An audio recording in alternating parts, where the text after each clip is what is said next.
Assalamualaikum warahmatullahi wabarakatuh. Selamat pagi anak-anak. Bagaimana kabarnya hari ini? Semoga selalu dalam keadaan sehat walafiat dan selalu dalam lindungan Allah Subhanahu wa taala. Amin.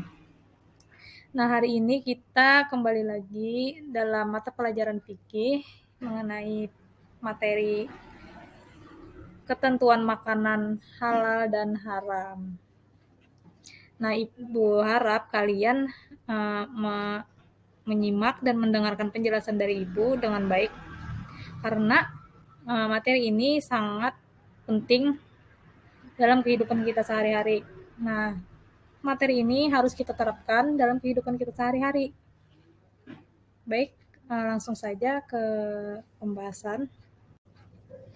Nah, sekarang kalian harus tahu dulu nih, apa sih pengertian makanan dan minuman halal itu?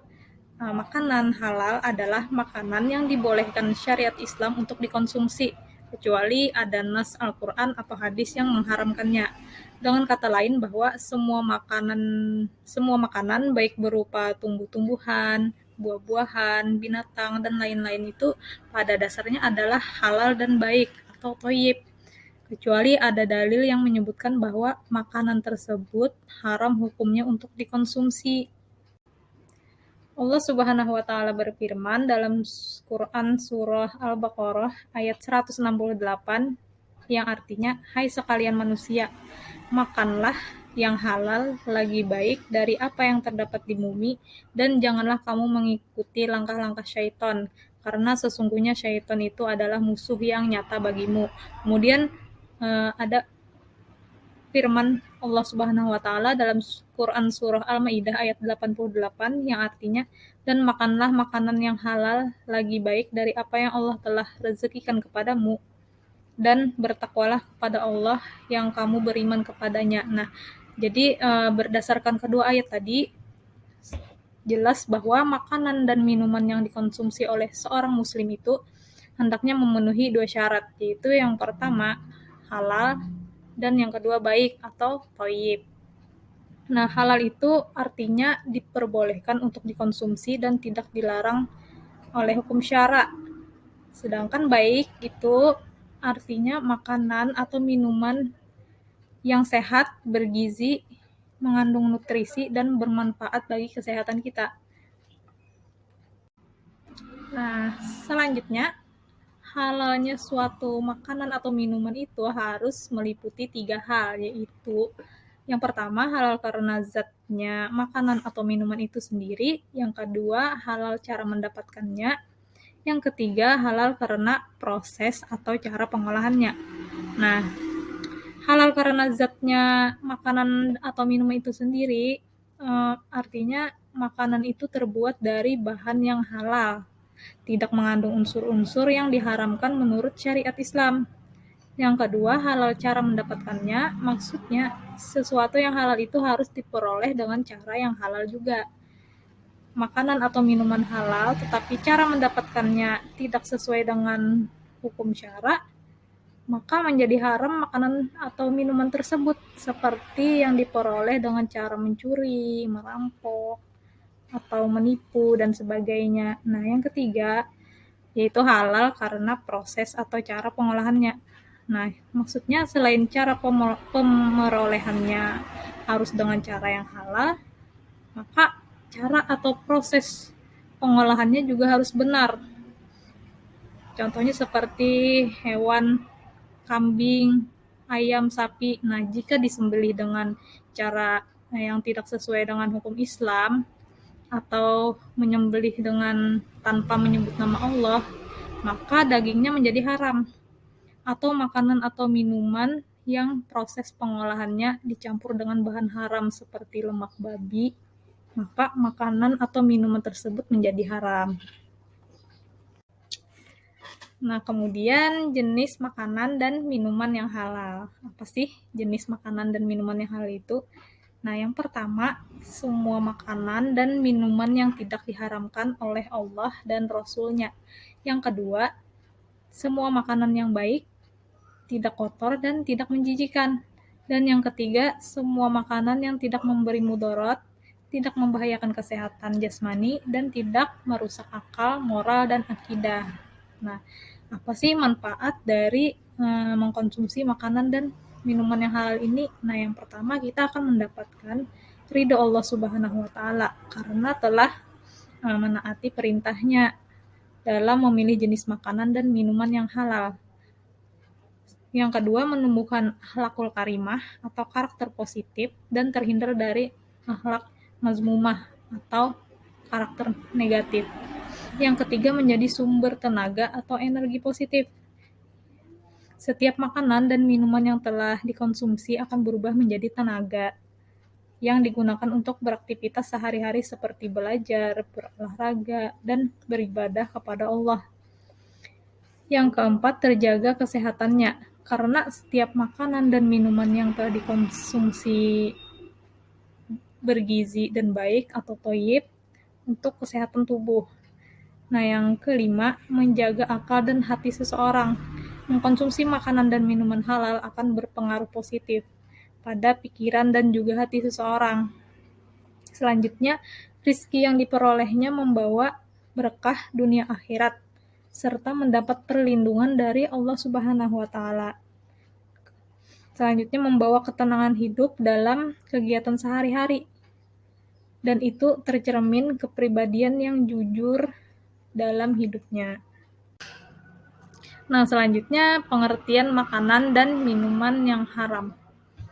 Makanan dan minuman yang haram itu adalah makanan dan minuman yang diharamkan untuk dikonsumsi karena ada nas dalam Al-Quran dan Al-Hadis. Bila tidak ada terdapat petunjuk yang melarang, berarti makanan tersebut halal untuk dikonsumsi. Setiap makanan dan minuman yang diharamkan itu pasti memiliki dampak buruk bagi tubuh kita. Sebaliknya, jika kita meninggalkan makanan dan minuman yang haram tersebut, pasti ada faedahnya dan mendapatkan pahala. Kemudian jenis makanan dan minuman yang haram. Jenis makanan dan minuman yang haram ada dua, yaitu haram li zatihi dan haram li ghairihi. Nah, haram li zatihi itu makanan yang haram karena zatnya. Maksudnya hukum asal dari makanan itu sendiri memang sudah haram. Nah, haram dalam bentuk ini ada beberapa di antaranya, yaitu daging babi, darah, dan khamar. Daging babi termasuk seluruh makanan, minuman, obat-obatan, dan kosmetik yang mengandung unsur babi dalam bentuk apapun itu haram dikonsumsi, termasuk lemak babi yang digunakan dalam industri makanan yang dikenal dengan istilah shortening, serta semua zat yang berasal dari babi yang biasanya dijadikan bahan campuran makanan. Nah, itu tidak boleh dikonsumsi, hukumnya haram. Yang kedua, darah. Nah, darah yang mengalir dari binatang atau manusia itu haram dikonsumsi, baik secara langsung maupun dicampurkan pada bahan makanan karena dinilai najis, kotor, menjijikan, dan dapat mengganggu kesehatan tubuh kita. Dan yang ketiga yaitu khamar. Nah, dalam Quran surah Al-Maidah ayat 90, yang artinya, hai orang-orang yang beriman, sesungguhnya meminum khamar, berjudi, berkorban untuk berhala, mengundi nasib dengan panah adalah perbuatan keji, termasuk perbuatan syaitan. Maka jauhilah perbuatan-perbuatan itu agar kamu mendapat keberuntungan. Nah, khamar ini dapat dianalogikan dengannya semua makanan dan minuman yang bisa menimbulkan mudarat dan merusak badan, akal, jiwa, moral, dan akidah. Misalnya narkoba dan seluruh jenis macamnya. Kemudian haram li ghairihi. Haram li ghairihi itu makanan yang haram karena faktor eksternal. Maksudnya hukum asal makanan itu sendiri adalah halal. Akan tetapi dia berubah menjadi haram karena adanya sebab yang tidak berkaitan dengan makanan tersebut. Nah, haram bentuk ini ada beberapa, di antaranya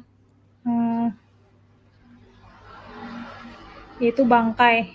Nah, bangkai yaitu semua binatang yang mati tanpa penyembelihan yang syar'i atau penyembelihannya tanpa menyebut nama Allah, dan juga bukan hasil dari perburuan. Yang kedua, semua makanan halal yang tercampur najis. Nah, contohnya seperti mentega, madu, susu, minyak goreng, atau selainnya yang kejatuhan tikus atau cicak. Hukumnya sebagaimana yang disebutkan dalam hadis Maimunah radhiyallahu an, bahwa Nabi Muhammad SAW ditanya tentang minyak samin atau lemak yang kejatuhan tikus, maka beliau bersabda, buanglah tikusnya dan buang juga lemak yang berada di sekitarnya, lalu makanlah sisa lemak kalian. Hadis riwayat Bukhari. Nah, selanjutnya yang ketiga, makanan haram yang diperoleh dengan cara yang zalim. Makanan haram yang diperoleh dari usaha dengan cara zalim itu seperti mencuri, korupsi, menipu, merampok, hasil judi, taruhan, menang togel, dan sebagainya. Nah, selanjutnya akibat dari mengkonsumsi makanan dan minuman yang haram. Yang pertama, amal ibadahnya tidak akan diterima dan doanya tidak akan dikabulkan oleh Allah Subhanahu wa taala. Yang kedua, makanan dan minuman haram bisa merusak jiwa, terutama minuman keras yang mengandung alkohol, seperti menurunkan kecerdasan, cenderung lupa dan melakukan hal-hal yang negatif, senang menyendiri dan melamun, semangat kerja berkurang.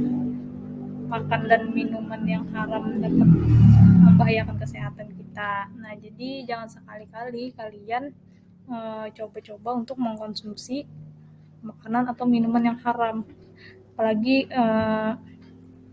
menyentuh narkoba atau alkohol. Nah, demikianlah pembelajaran kita pada hari ini. Semoga kalian semua dapat memahami pembelajaran pada hari ini dan dapat menerapkannya dalam kehidupan sehari-hari. Pesan Ibu untuk kalian semua, janganlah kalian coba-coba untuk mendekati makanan atau minuman yang haram, karena itu sangat banyak sekali mudaratnya. Nah, itu tadi pesan dari Ibu. Ibu akhiri dengan mengucap hamdalah, alhamdulillah. Wassalamualaikum warahmatullahi wabarakatuh.